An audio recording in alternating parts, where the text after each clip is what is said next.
Hello everyone. അപ്പോൾ എല്ലാവർക്കും the engineers choice എന്ന് പറയുന്ന യൂട്യൂബ് ചാനലിലേക്ക് സ്വാഗതം. അപ്പോൾ കീമിൻ്റെ എഞ്ചിനീയറിംഗ് ഫാർമസി പ്രവേശന പരീക്ഷ 2025 അഡ്മിറ്റ് കാർഡ് നിങ്ങൾക്ക് ഇപ്പോൾ ഓൺലൈനായിട്ട് ലഭ്യമാക്കിയിട്ടുണ്ട്.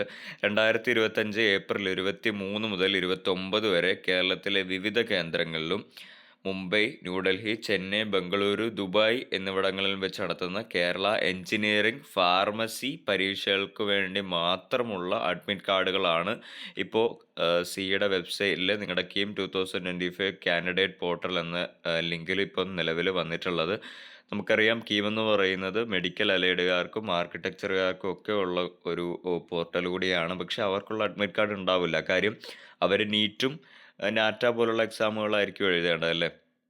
അവർക്ക് കീം എഞ്ചിനീയറിംഗ് എക്സാമിനേഷൻ എഴുതേണ്ട ആവശ്യമില്ല. അതുകൊണ്ട് അവർക്ക് ഇല്ല, അഡ്മിറ്റ് കാർഡ് ഇല്ല. നിലവിലിപ്പോൾ ആർക്കൊക്കെയാണ് കേരള എഞ്ചിനീയറിംഗുകാർക്കും ഫാർമസി പ്രവേശനക്കാർക്കും മാത്രമേ അഡ്മിറ്റ് കാർഡ് ഉള്ളൂ. അപ്പോൾ എന്താണ് ഇത്, ഇങ്ങനെ കിട്ടിയ കുട്ടികൾക്ക് നിങ്ങളുടെ കാൻഡിഡേറ്റ് പോർട്ടലിൽ പോയിട്ട് നിങ്ങളുടെ ആപ്ലിക്കേഷൻ നമ്പറും പാസ്വേഡും കൃത്യമായി നൽകിയതിന് ശേഷം അഡ്മിറ്റ് കാർഡ് എന്ന് പറയുന്ന ഒരു ലിങ്ക് അവിടെ വന്നിട്ടുണ്ടാവും. ആ ലിങ്കിൽ ക്ലിക്ക് ചെയ്ത് അഡ്മിറ്റ് കാർഡ് എന്ത് ചെയ്യാവുന്നതാണ്, പ്രിൻ്റ് ഔട്ട് എടുക്കാവുന്നതാണ്. ഇനി ശ്രദ്ധിക്കേണ്ട മറ്റൊരു കാര്യം എന്താണ്, നിങ്ങൾ അപ്ലോഡ് ചെയ്ത ഓൺലൈൻ അപേക്ഷയിൽ എന്തെങ്കിലുമൊക്കെ തെറ്റുകുറ്റങ്ങളുണ്ട് എങ്കിൽ അഡ്മിറ്റ് കാർഡുകൾ അവർക്കിപ്പോൾ ലഭ്യമാക്കിയിട്ടില്ല. അവരുടെ അഡ്മിറ്റ് കാർഡുകൾ തടഞ്ഞു വെച്ചിട്ടുണ്ട്. അവർക്ക് നിങ്ങളുടെ ഹോം പേജിൽ മെമ്മോ ഡീറ്റെയിൽസ് എന്ന് പറയുന്ന ഒരു ലിങ്ക് ഇപ്പോൾ അവൈലബിൾ ആയിരിക്കും. ആ മെമ്മോ ഡീറ്റെയിൽസിൽ ക്ലിക്ക് ചെയ്ത് നിങ്ങളുടെ എന്തൊക്കെയാണ് നിങ്ങളുടെ അപേക്ഷയിലെ പ്രശ്നങ്ങളെന്ന് നിങ്ങൾക്ക് അവിടെ കാണാൻ കഴിയുന്നതാണ്. നിങ്ങളുടെ ഫോട്ടോ, ഒപ്പ്, 10ാം ക്ലാസ്സിലെ സർട്ടിഫിക്കറ്റ് എന്നിവ അപ്ലോഡ് ചെയ്യാത്തവരുടെയും അപ്ലോഡ് ചെയ്തിട്ടുണ്ട് അതിലെന്തെങ്കിലും പ്രശ്നങ്ങളുള്ളവരുടെയും അപേക്ഷാ ഫീസിൻ്റെ ബാക്കി തുക അടയ്ക്കാത്തവരുടെയും അഡ്മിറ്റ് കാർഡാണ് ഇപ്പം നിലവിൽ തടഞ്ഞു വെച്ചിരിക്കുന്നത്. അപ്പം ഇങ്ങനെയുള്ള ആളുകൾക്ക് ഇവരുടെ അപാകതകൾ പരിഹരിക്കാൻ 21/4/2025 വൈകുന്നേരം 4 മണി വരെ സമയമുണ്ട്.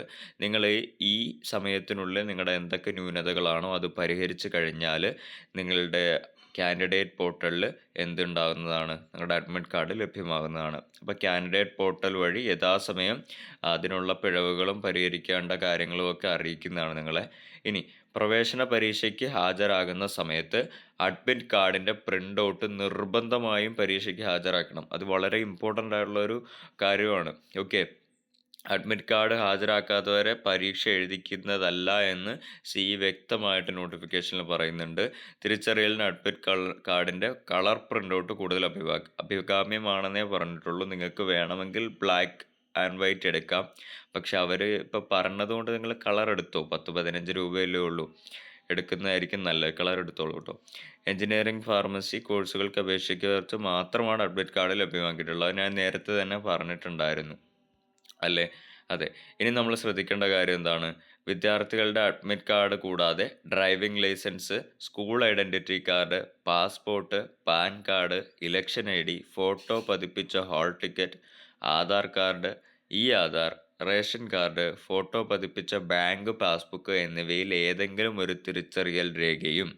ഇനി ഈ രേഖകളൊന്നും നിങ്ങൾക്കില്ല എങ്കിൽ നിങ്ങൾ +2 പഠിച്ച സ്കൂളിലെ പ്രിൻസിപ്പൾ നൽകുന്ന ഫോട്ടോ സാക്ഷ്യപ്പെടുത്തിയ ഒരു സർട്ടിഫിക്കറ്റ് അല്ലെങ്കിൽ ഗസറ്റഡ് ഓഫീസറുടെ കയ്യിൽ നിന്നുള്ള ഒരു സർട്ടിഫിക്കറ്റ്, ഫോട്ടോ ഉണ്ടായിരിക്കണം. അതിൽ ഏതെങ്കിലും ഒന്ന് നിങ്ങൾ തിരിച്ചറിയൽ രേഖയായിട്ട് അഡ്മിറ്റ് കാർഡിനോട് കൂടെ കൊണ്ടുപോകണം. അഡ്മിറ്റ് കാർഡും വേണം. അഡ്മിറ്റ് കാർഡിന് കൂടെ ഞാൻ മേൽപ്പറഞ്ഞ ഈ ഒരു സർട്ടിഫിക്കറ്റ് നിങ്ങളുടെ കയ്യിൽ ഉണ്ടെങ്കിൽ അത് നിങ്ങൾക്ക് കൊണ്ടുപോകാം. അല്ലെങ്കിൽ +2 പ്രിൻസിപ്പളിൻ്റെ കയ്യിൽ നിന്ന് ഫോട്ടോ പതിപ്പിച്ച ഒരു സർട്ടിഫിക്കറ്റ്, അത് കിട്ടിയില്ലെങ്കിൽ നിങ്ങൾ അതിൽ ഏതെങ്കിലും ഗസറ്റഡ് ഓഫീസറിൻ്റെ കയ്യിൽ നിന്ന് മേടിക്കുക.